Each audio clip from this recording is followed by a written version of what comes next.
It's Thursday, it's 12:15 and we're live in Westminster.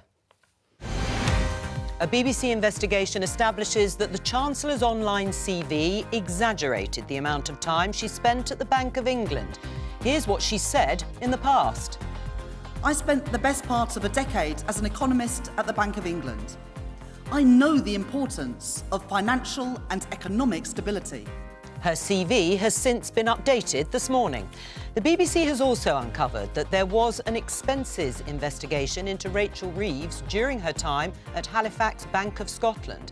We'll get the latest from our investigations correspondent. Also today, the Prime Minister promised to get the economy growing. So how's that going?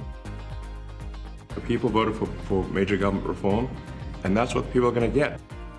Elon Musk is taking an axe to US government spending. Do we need the same approach here? Fresh Russian attacks in Ukraine overnight, but President Trump opens talks with Vladimir Putin. What does it mean for Europe? There can be no negotiation about Ukraine without Ukraine, and Ukraine's voice must be at the heart of any talks. Joining me today, Labour MP Siobhan McDonough, Conservative MP Sarah Bull, Bloomberg's Alva Ray and Elliot Keck of the Taxpayers Alliance. This is Politics Live.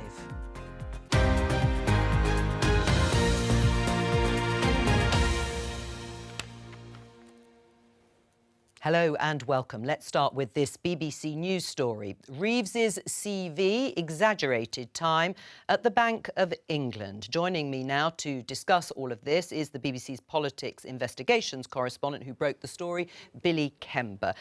Why have you been looking into this, Billy? Good afternoon. You might remember late last year, Rachel Reeves faced questions about her CV. That was focused on the role she had when she worked at a bank immediately before becoming an MP. On her LinkedIn profile, she described that role as that of an economist, but former colleagues spoke out saying that that wasn't the case, and it was subsequently corrected to say that she'd just worked in retail banking. We decided off the back of that to take a closer look at her time at that bank. What have you actually found out from your investigations? So if we start with her CV, we've found that the date she gave for her time at the Halifax Bank of Scotland and at the Bank of England, where she worked before that, were both wrong on her LinkedIn profile. She claimed that she had worked at the Bank of England in speeches for the best part of a decade. In fact, it's just 5.5 years, and that was incorrect on her LinkedIn profile as well. It said that she left 9 months after she actually did. We can see, actually, a picture here of Rachel Reeves at an annual lunch, which underlines the time. It says March 2006 that she joined Halifax Bank of Scotland. But you've also been looking at her expenses while and when she was at HBOS. What have you discovered? We have, yes. So one of the other claims that was made late last year by a former colleague of hers in a post as it happens on LinkedIn was that she and two other managers at HBOS had been investigated over their expenses, and he said nearly sacked over that scandal. Now, at the time, Rachel Reeves' team pushed back. They vigorously denied that allegation, but we've looked a bit closer and we've discovered that there was, in fact, an investigation. A whistleblower made a complaint. It was a 6-page document which we've seen, and attached to that with dozens of pages of supporting evidence, receipts, emails, memos, and other documents. That investigation was picked up by the bank's risk department. It was referred on to the internal audit part of the bank, and they concluded at the initial stage of the investigation that there did appear to be wrongdoing by all three there. We don't know what happened next. We don't know the final outcome of the investigation, if there indeed was one, and it's important to say Rachel Reeves says she left on good terms, and her team have put us in touch with a lawyer who was involved in her exit who says the same thing. Billy Kember, thank you very much. My opening question, starting with you, Siobhan, is what does this say and how much damage might have been done to Rachel Reeves's credibility?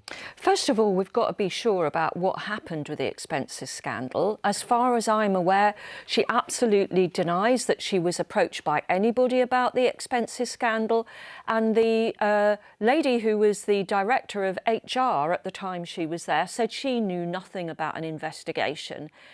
And under under the FCA rules, it would be expected that the head of HR would know about it. So I think there's still questions to be asked about what is going on, and we'll see what happens. Right, but... so you agree that there are questions still remaining. I mean, Kemi Badenoch, the leader of the opposition, has tweeted this. The BBC's investigation raises serious questions for Rachel Reeves. Keir Starmer said restoring trust in politics is the great test of our era. Until she comes clean, not just about her CV, which has been updated in terms of the dates of when she left the Bank of England and started at HBOS, and also about, that was last year, what she did at HBOS in retail banking as opposed to being an economist. Not just about her CV, but about the circumstances in which she left HBOS. No one will take him seriously. Do you agree with her? Wasn't that the same person who yesterday at Prime Minister's Questions raised a question about the head of immigration control who was working from Finland, only for us to find out that actually he'd been working for the previous government for 5 years? Well, Kemi Badenoch may not have been completely right about that. I think we need to answer the sort question, out Siobhan, what the about facts this are first, before we jump to the conclusion that this is correct. Right, there was an expenses investigation. That we do know into Rachel Reeves and 2 other senior managers. You are absolutely right that she left mutually agreed terms at the end of HBOS. But the very fact there was an investigation, would you like to see more work done on this? Well, I think that there's no point not wanting it because it's going to happen, isn't it? And I've known Rachel Reeves, whose birthday it is today, by the way, for a very long time.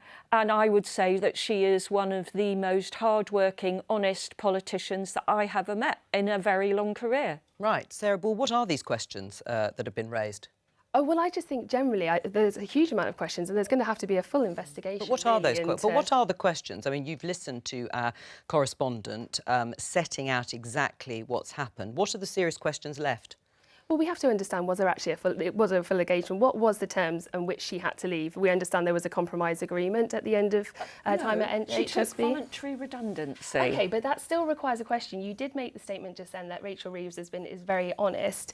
But at the moment, I don't think the public can feel very confident that if you've said that for the best part of a decade, you've worked at the Bank of England, it actually turns out it's more like 5.5 years. You said you've been an economist, but actually you've ended up working in customer relations and complaints. When you cite being an economist as actually the reason we should trust you with the nation's finances, this is absolutely appalling that this is coming out. She is a really experienced and qualified woman who's doing a great job. Well, then why didn't she come out and actually say this initially? If it was the innocent mistake that it has been said, she could have easily cleared this up last year. On her LinkedIn profile, we're talking about 6 or 7 months at the Bank of England. This is very I do important. think she's got quite a lot on. It was clearly admitted by her office this morning that she didn't write this up herself. It is an error and they put it right. But they also could have put it right at the end of last year when they had the opportunity, and further times are coming out. I think that's where we're having the questions now. That's what's causing the problems. Alva, how serious is this issue? Or does it actually change anything materially in terms of Rachel Reeves's reputation? I mean, it's not good, is it? I mean, I guess it plays into a building picture that we've had of Rachel Reeves over the past 6 months or year. The one that we haven't mentioned yet is the plagiarism of her latest book. You know, it was reported that some quite substantial chunks of it had been lifted from Wikipedia. She had to apologise for that and she blamed that on a researcher. But then the plagiarism of the CV back in November, and again, not the plagiarism, the incorrect dates on the CV last year. Misdescribing her role at HBOS, and again today, I guess it all builds into a picture of, I guess, sort of playing up an employment history that hasn't entirely been accurate. I think that the expenses thing is worse though, just because I think, you know, she's built an entire brand on sort of being a fastidious custodian of the public finances. Even sort of in her humour, she jokes about and sort of tackling waste, and you know, if people bring croissants to a business breakfast, she eats them for lunch. She doesn't want to waste anything. She sort of really plays up this sort of honest Bank of England economist sort of reputation. All right. And I've always been struck that that's not really, you know, I mean, I'm always struck, like, Matt Hancock, for example, also began his career at the Bank of England and I think spent a kind of similar period of time to Rachel Reeves at the bank. He never really referenced it in his political career. We never think, oh, Matt Hancock, the economist. In a way, it's sort of a bit of like political marketing that Rachel Reeves, I think very successfully has marketed herself as an economist, Bank of England, really, really serious.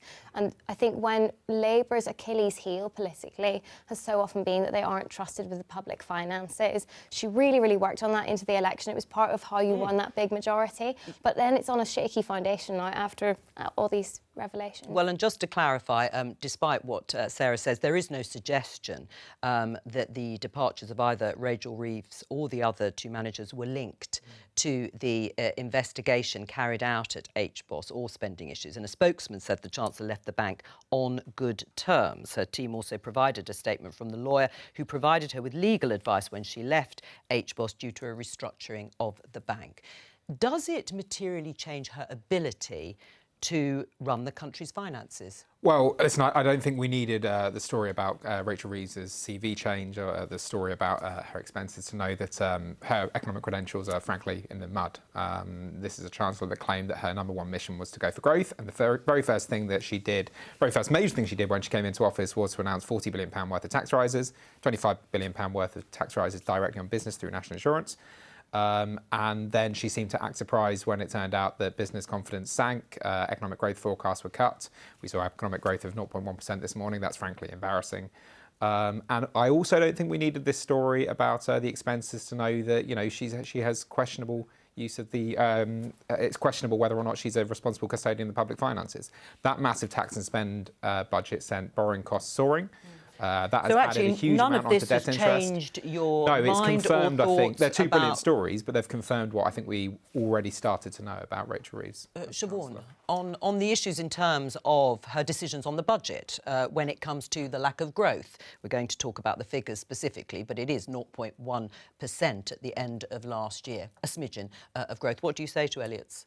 We've been in power for 6 months. We've had 14 years of a lack of growth, of problems in our economy. Is it going to, who in their right mind would suggest that in 6 months we're going to turn that round? I personally am really excited about building more homes, building new towns, possibly at last agreeing to build a third runway on Heathrow. I am prepared to take a cement mixer down there and do it myself. I must have acquired some skills from my dad, who was a builder. You know, the fact that we're actually going to do this, how mad is it that we've got to 2025 before we're really going to do these things? Now, nobody says it's going to happen overnight or you're going to get great growth, but you have to take the first decision and then get on with it. And I am absolutely delighted. Oh, well, there, Elliot. I absolutely agree with Siobhan on all that. And if that does yield some medium to long-term benefits, that's brilliant. But that national insurance rise is coming in April. It's going to mean it costs thousands of pounds more just to hire an employee on the national minimum wage. That's going to mean pay cuts. It's going to mean redundancies.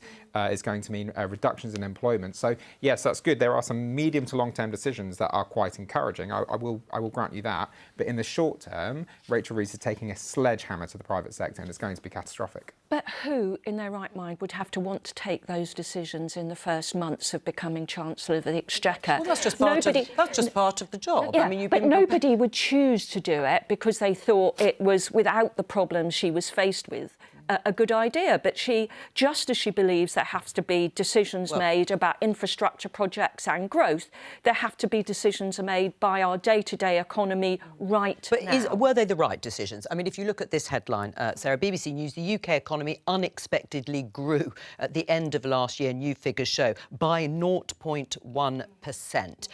So recession broadly was avoided. It is growth. Do you think it is the start of something more positive for 2025? Well, I mean, I would love to hope that we are going to see growth in this country because obviously that will benefit us all. We didn't under 14 years of Conservative. But in Q1... There was a little bit at the end, I grant you, but across the piece, it was stagnant.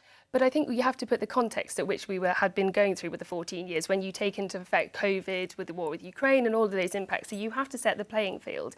And actually in Q1, we had 0.8% of growth. And actually the economy, we brought inflation down from 11% down to 2%. We'd actually left a good platform for the Labour Party to take over. Now, this is the point. Siobhan mentions about choices. You believe just about anything. It is all choices. The tooth fairy's next. Well, it's choices. And you said it yourself. It was all choices that Rachel Reeves has made. And this is why we're starting to see no growth in Q3. We're seeing only 0.1% of growth now. As Elliot was saying, all these tax rises and this impact is having a huge and detrimental impact. You're talking about growth, but we're not going to see any of that growth. And actually, our businesses are crying out for support. And it's just going the opposite way. You're really hurting small businesses. And I think we're going to see a continuation of this trend. Well, and there may be more difficult decisions ahead, Alva. This is your story in Bloomberg. Reeves set to break fiscal rules after outlook cut by the watchdog. Preliminary forecast wipes out Chancellor's fiscal headroom. There was £9 or £10 billion at the end of last year that she could use. That seems to have gone. Spending cuts may be needed if economic picture is unchanged. What does this story mean? It means that probably Rachel Reeves is going to have to cut spending in March. And or look at increasing taxes, even though she's ruled that out, though, hasn't she? But, you know, we were told that this was a sort of once in a parliament fiscal event. Her big budget, difficult decisions. We know all the sort of spin around that, but we were told it was a one-off. But unfortunately, she didn't leave herself much headroom. We've seen these market movements. Already, the OBR, the watchdog, has told Rachel Reeves privately, you're in the red, like you're going to have to cut more, which means very difficult decisions ahead for people like Siobhan. You know, already the spending has been constrained. There are already going to be cuts to things like disability benefits, which are going to be quite politically painful. But these would be extra cuts on top of that. Right. And what are you going to tell your constituents, Siobhan, that spending is going to have to be cut further? The truth. That is generally what I deal in with my constituents. So austerity's back under Labour? Well, those decisions haven't been taken. There are many doom mongers about. Well, what's the choice is increasing taxes, which she said she won't do, Rachel Reeves, so it has to be cutting spending. But there are many people who say our economy is actually going to be out after America is being one of the best to be invested in the country. There are many good signs, and let's hope it's not going to be as bad. Right. So Again, to come back to what you said about Sarah about believing anything, if you think there are good signs for the UK economy, I have a bridge to sell you. You know, despite that quarter of 70,000 jobs growth, since we were elected. We've had 2 quarters of negative growth in GDP per capita, which actually measures living standards. So if you have a huge amount of immigration, as we do, then GDP overall will naturally increase because GDP measures transactions in the economy. But GDP per capita, actual living standards that your constituents will feel, has fallen by 2 consecutive quarters, meaning they are, for your constituents, they are experiencing a personal recession under this government. But the point that you made earlier on... Well, answer that point, and then you can answer. This is part of the job, isn't it? You have to take the decisions that are in front of you and take on the difficult ones. Right, but why then taxes on business, on national insurance contributions, which seems to be killing the growth you want? Because of the deficit that she found. Time after time, there are all sorts of projects that haven't got the money. The 40 hospitals that Boris was going to build, the money wasn't there. The plans for other things that are just, the money is just not in the account. She had to make a decision that she was faced with. Sarah? But the above inflation pay rises for the unions, that was a decision that has been made under Rachel's watch. Yeah. And I think actually... So do you just think that the junior doctors shouldn't have had a pay rise, or nurses shouldn't have had a pay rise? These are, you're absolutely right.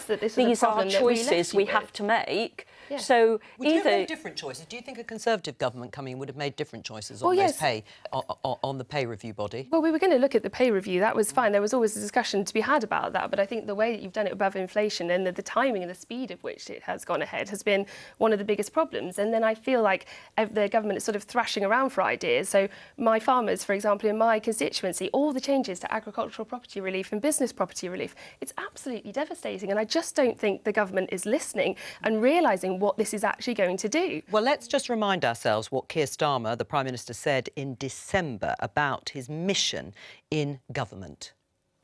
Higher living standards in every region of the country as we target the highest sustained growth in the G7. so working people have more money in their pocket. The burden of the cost of living crisis no longer intruding on the joy of their family life. He wants to be judged on delivering higher living standards. He's failing on his own metric. We've been elected 6 months ago. Come back to me at the end of 4 years and let's see, we can have that debate, can't we, about whether we've seen them or not. We can't then come back to you in the interim? You can come back to me any time you like, I mean, there's got to be a stage at which that mission that he has set out as Prime Minister, we are going to judge him and you on. The Institute for Fiscal Studies certainly said that the worst living standards in recent living memory were under the Conservatives in the last government. But they did say it's going to be the second worst under this government. Well, nobody would want that epitaph, would they? No, they won't want it, but at the moment it looks as if we're building blocks in place in order to make things better.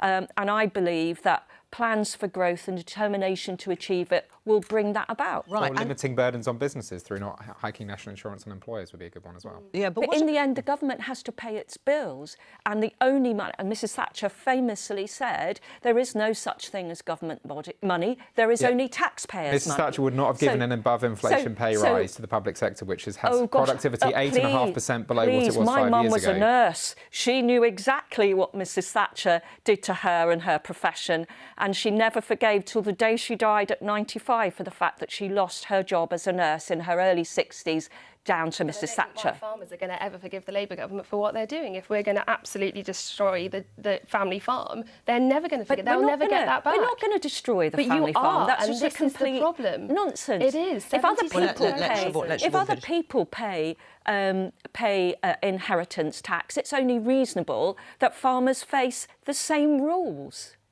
But I think it's just, having reported that story, I think it's just worth underlining how privately and government people are really, really worried about the economy. And that's the first hint of it. Obviously, the OBR gives the government 5 of these private forecasts before the one that happens publicly, and it can change a little bit. But I think everyone is sort of living on a hope and a prayer in government that in the next few weeks there'll be enough private investment coming into the UK that it can just about change that picture. But I think that there is an acknowledgement from the government privately and even a little bit publicly now that the budget has put a big burden on business. Before I came here this morning, I was at a speech by Jonathan Reynolds, the business secretary, to business leaders, and I thought it was really interesting. There was a sort of apologetic tone to it, I would say, that, he listed all the things that they've done for business, but he said, in the budget, I understand we've asked a lot of you and we really appreciate it, because you're kind of asking business to pay for the NHS in a way with all these costs coming in April.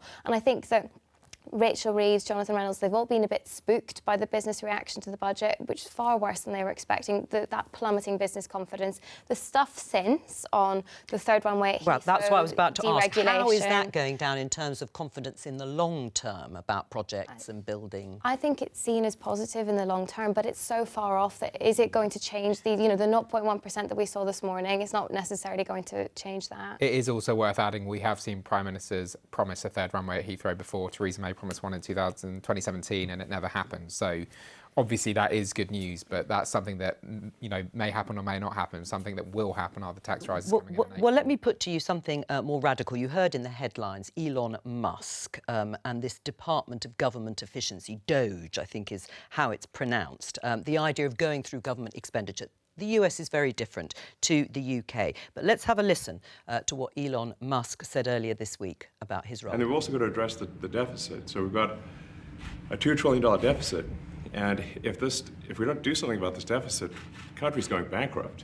I mean, it's really astounding that the interest payments alone on the national debt exceed the Defense Department budget, which is shocking because we spend a lot of money on defense.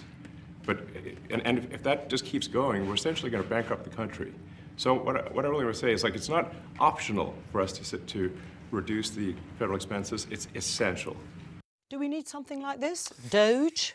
Well, I mean, listen, the TPO have existed for 20 years and we like to think we've been doing some of those functions. We were a key reason behind why government became significantly more transparent under Cameron and published a lot more of its expenditure. We are seeing now other organisations and other groups pop up, which is nice because for a long time I think we possibly weren't a lone voice on government waste, but we did feel a little lonely. But I think government possibly waste is something that is talked about Yeah, ad that's right. infinitum by successive governments. I've sat here long enough to hear it time and again. And actually, there isn't an amount of government waste, it seems, that can be cut that would transform the economy. No, listen, absolutely.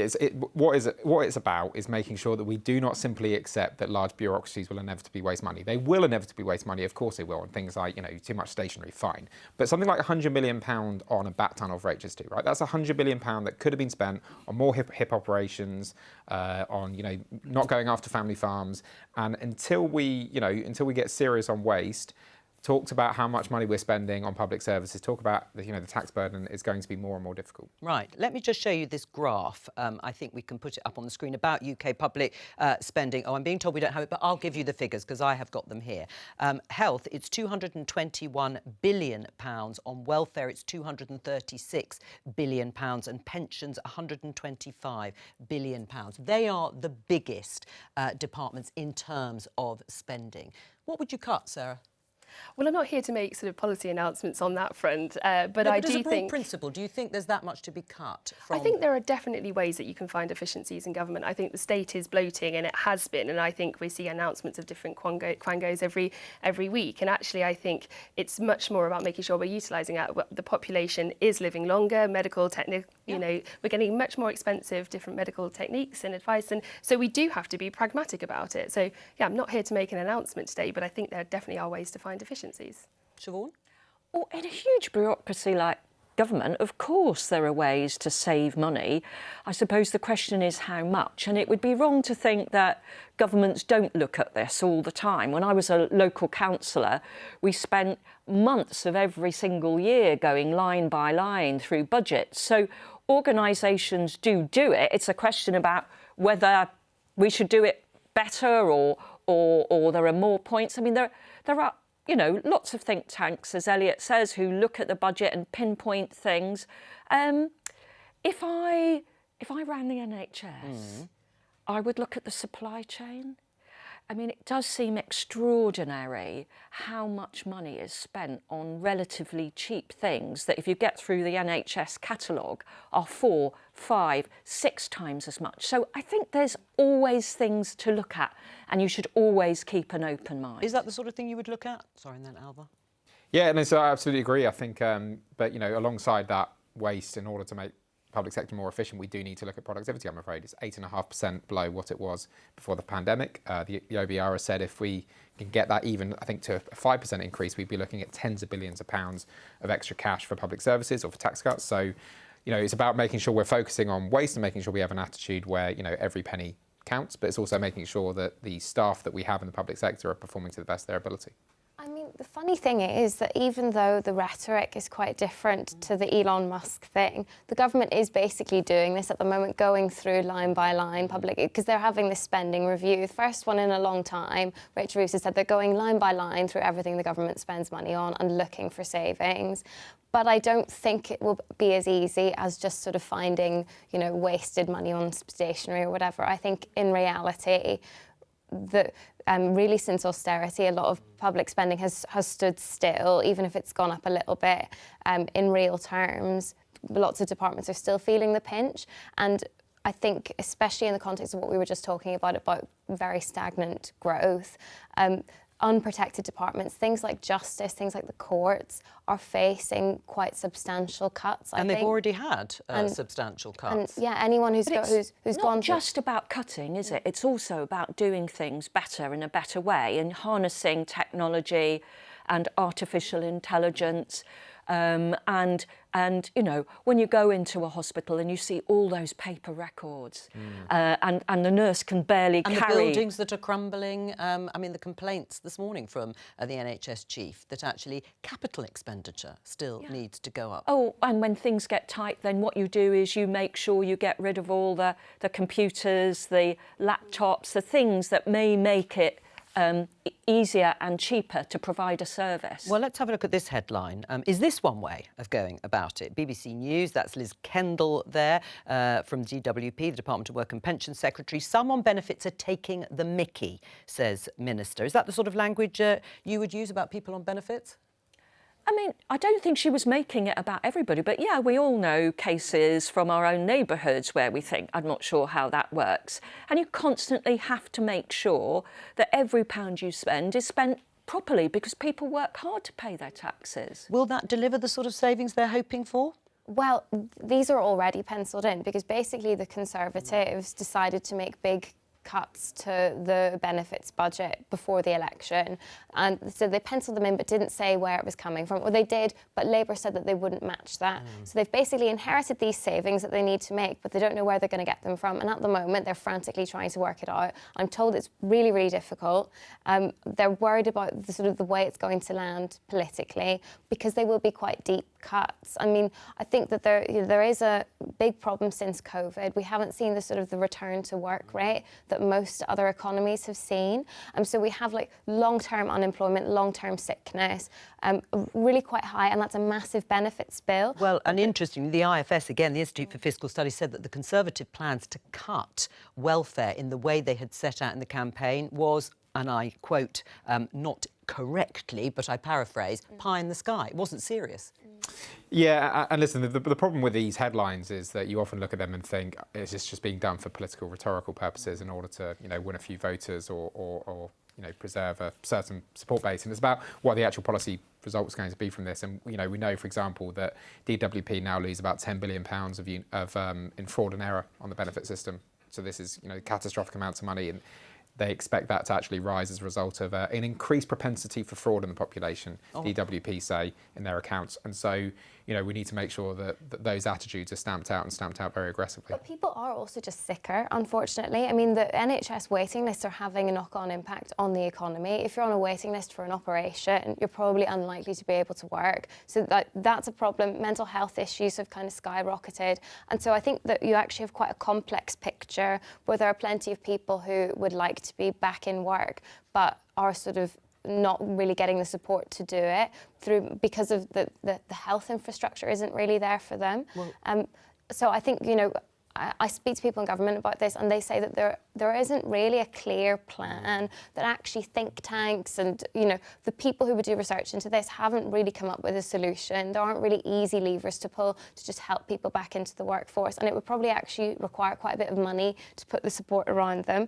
But it isn't just a headline, like it will be happening. In April, they will be spelling out a plan on this. I think it might be quite tricky for the government. Well, let's have a look at another strategy the government has unveiled, and that's their New Town strategy, alongside a third runway at Heathrow, the Oxford-Cambridge Arc, all about trying to develop growth. Sarah, we're going to show some pictures. It's from earlier in the week, where King Charles was with the Prime Minister and Angela Rayner. Are you a fan of this idea of 100 new towns coming on board the house-building programme that the government is so keen on? Well, I think as a party, everyone recognises we do need to have more housing, so I think the aspiration for that is fine. I have my concerns. Didn't build enough, well, no, actually, during the 14 years we delivered 2.5 million homes. So it isn't that. I think as the population grows as well, and as we've been having to deal with migration numbers, we have to get that balance. But what my concern is that the government is very much saying they're builders, they're not blockers. Although I note that 14 of the cabinet members actually had rejected applications for development in their local area, and then the head of Homes England has said yes, they've got this pledge for 1.5 million homes, but that can't be delivered within a parliament. That's at least 2 parliaments away. And even this week, one of the housing ministers, when they asked, there's 130,000 that they've promised to deliver in 2026, couldn't say if they'd started yet. So I think they've got to be very realistic about what they're doing here. So these are, big announcements, but what's the impact going to be? Siobhan? I'm delighted by new towns. I'm delighted by as many houses you can possibly build. When I finish here today, I'm going back to my constituency because I've convened a roundtable of the council's housing department, the health services and social services to talk about how homeless families are dealt with when they're placed in temporary accommodation outside the local area. So this is a huge problem. I mean, in the last 5 years, 74 children have died in temporary accommodation for the want of a cot in the 5th biggest economy in the world.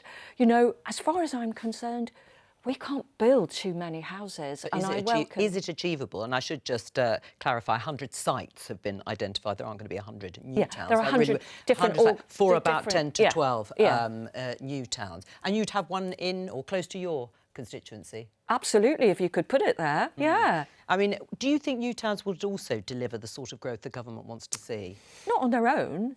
They're part of the picture. Again, going back to the Heathrow point as well, new towns is a very long-term way of adding to the housing infrastructure. There's a huge number of amenities and infrastructure that have to be built with new towns. And new towns are great, but I think it's far more important to make sure we're densifying, in particular London. There are Zone 1 tube stations in London that are 1 story high, which is scandalous. So I think the focus should be on densifying existing urban areas, but absolutely new towns should be part of the solution. Let's talk about Ukraine.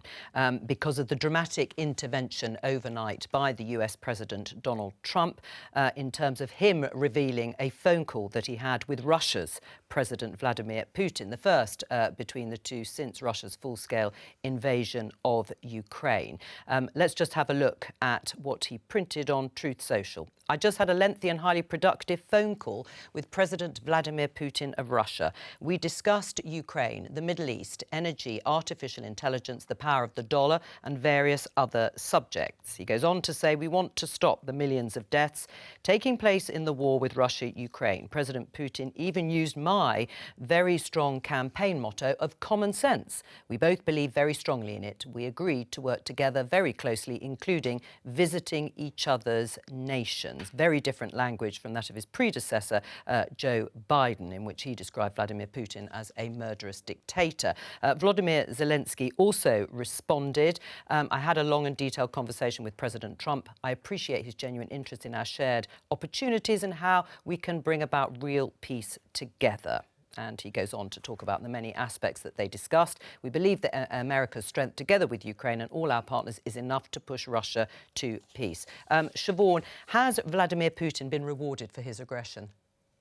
If he's successful in keeping large parts of Ukraine, yes, of course he is.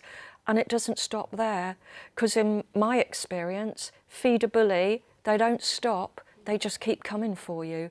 And I just feel so saddened for the sacrifices that the Ukrainian people have made, simply in a desire to live in their own democratically run country, want to be part of NATO, of the EU, feel that that's where their future is, and they have a dictator come and just bring war to them. Sarah, do you agree? I think Ukraine have to be involved very much in the discussions that are going to be had about any negotiation going forward, which is what the government has said. But it sounds like it's all been pretty well agreed. I don't think so at this necessary stage. I think there is a recognition by all parties that, Zelensky and Ukraine are a very important part of that. And we all want to work towards peace, but even if there is a sort of temporary peace, it doesn't mean the world's a safer place. So I think we have to realise what this means in terms of these negotiations. But I think as a nation and across Europe, we've got to be spending much more on our defence. We will always stand by Ukraine. I've had a convoy of my local constituents, actually, who've just gone out to deliver aid. We are still and always have been giving that support to Ukraine, which is important. Right, well, let's have a listen to what the Defence Secretary, the US Defence Secretary, Peter Hegseth, said yesterday in terms of the terms. We must start by recognizing that returning to Ukraine's pre-2014 borders is an unrealistic objective. A durable peace for Ukraine must include robust security guarantees to ensure that the war will not begin again. This must not be Minsk 3.0. That said, the United States does not believe that NATO membership for Ukraine is a realistic outcome of a negotiated settlement. Alva. So I gather that NATO membership for Ukraine was never seriously on the table in these negotiations, but to concede that straight off the bat strikes me as a very odd negotiating strategy when you're trying to secure the best outcome for Ukraine.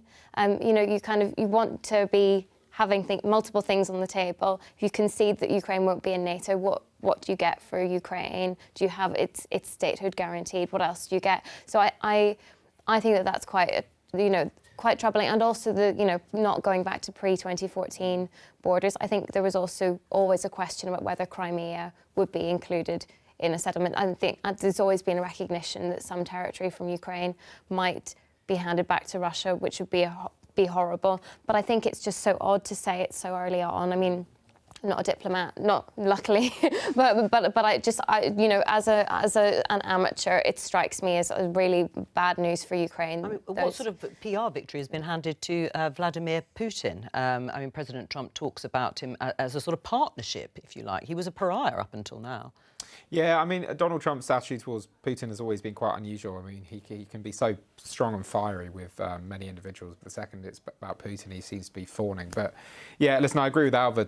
I mean, Ukraine does not seem to have many bargaining chips, it would appear. You know, the front line is basically frozen. That front line is well inside their territory, and to give away two of their only bargaining chips that they have straight off the bat does seem to be unusual, and hopefully this is just rhetoric from the Trump administration, and when negotiations actually happen, they'll firmly be on the table. I mean, do you think that is going to happen? I mean, what should the UK government be saying now, apart from what John Healey has already said, which is Ukraine have to be part of any talks or future about their country?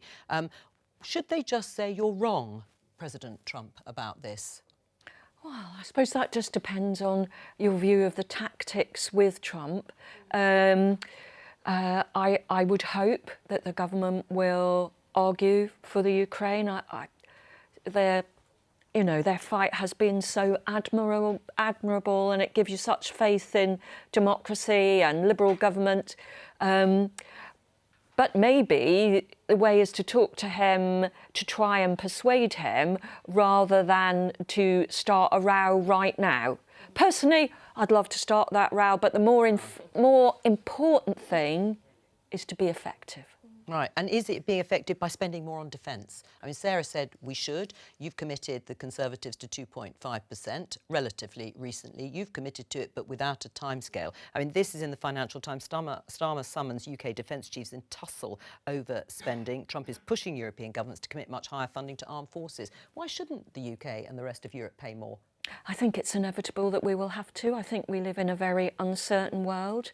I think it's getting to that point that is always problematic. I think very few people argue about the aspiration.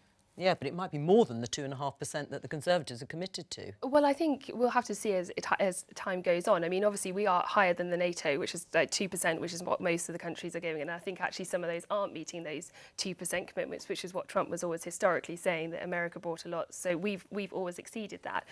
But I think the world is a very dangerous place. And actually, there's a lot when we look at our UK defence strategy as well that we need to be looking at. And that's not just in terms of the planes and the equipment that we have, but also what we're doing for the infrastructure, for the personnel. So I think actually this is exactly the right thing to be doing. I don't know if anybody noticed it, you know, when Elon Musk was saying about how much the government, American government, and we spend a lot of money on defence, and if we carry on doing that, we're going to go bust. You know, defence in America has been a department that could spend what it likes, and under Democratic and Republican presidents, and nobody would challenge. So it's all about whether America's withdrawing from the world, which is to all our detriment. Right, and because they spend an awful lot, I mean, over 100 billion on Ukraine in terms of aid. What would that mean for Europe if they did withdraw some or half of that money?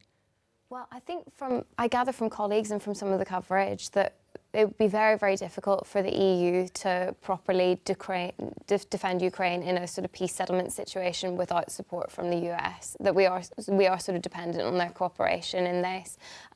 But I think it comes back actually to what we were saying before about the type books and that very difficult fiscal picture for Rachel Reeves, because during the election campaign, the Conservatives had this 2.5% target of spending on defence, and Labour kind of carefully said that they would outline a path to getting there without really spelling out the time frame on that. And we're still in this position where it's, as Siobhan called it, an aspiration to get to 2.5% of GDP on defence spending. But it's really hard to see where you get the money from on that. Well, where would you cut to get more in defence? Well, I think this is the problem. In order to increase defence spending, there should be a long-term project, and it is one the Conservatives failed on. You can't go from 2% to 2.5% overnight. It's such a big increase, and you're going to have a huge amount wasted.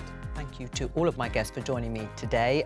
There is no Politics Live next week because it is the half-term recess, but I will be back on Monday, the 24th of February, with more Politics Live at 12:15 here on BBC Two and the iPlayer.